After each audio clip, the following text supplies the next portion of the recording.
এই দেশের প্রেসিডেন্ট হবে হাসনাত আব্দুল্লাহ। আমার অভিজ্ঞতা থেকে আমি আগাম ঘোষণা দিলাম যে আমাদের দেবিদ্বারের এমপি ইনশাআল্লাহ হাসনাত আব্দুল্লাহ হবে হবে হবে।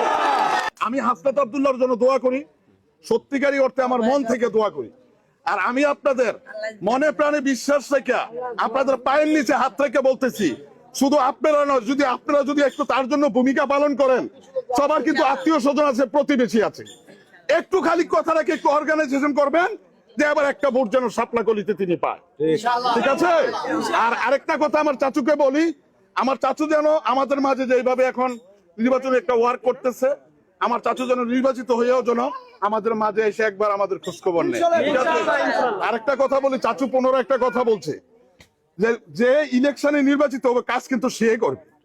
শাখা দিয়ে কিন্তু দেশটা ধ্বংস হয়েছে, শুধু শাখা পোশাখা। আমি তাকে নেতৃত্ব দেবো, আমি যদি চোর হই তাহলে সে আমাকে কিভাবে ব্যবহার করবে?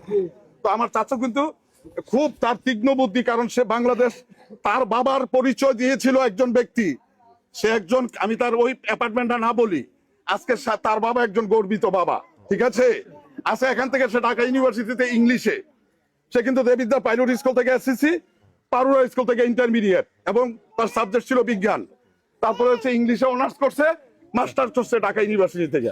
তাইলে তার বাবার মতো গর্বিত বাবা যে বলছে, সে কিন্তু পয়সা গেছে, ঠিক আছে? আমি যদি কাউকে ছোট করি, ছোট কিন্তু সে হবে না, ছোট হবো আমি, ঠিক আছে? তো আমি বিনীতভাবে অনুরোধ করি আমার চাচাকে, আল্লাহ উত্তরে উত্তরে কোন এক সাদ্দাম এবং গাদ্দাফির কথা শুনছেন?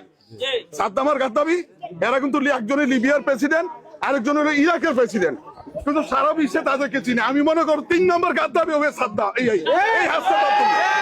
কোন একজন এই দেশের প্রেসিডেন্ট হবে হাসনাত আব্দুল্লাহ। আমি চলে যাবো, কিন্তু আপনারা এই কথা মনে রাখবেন।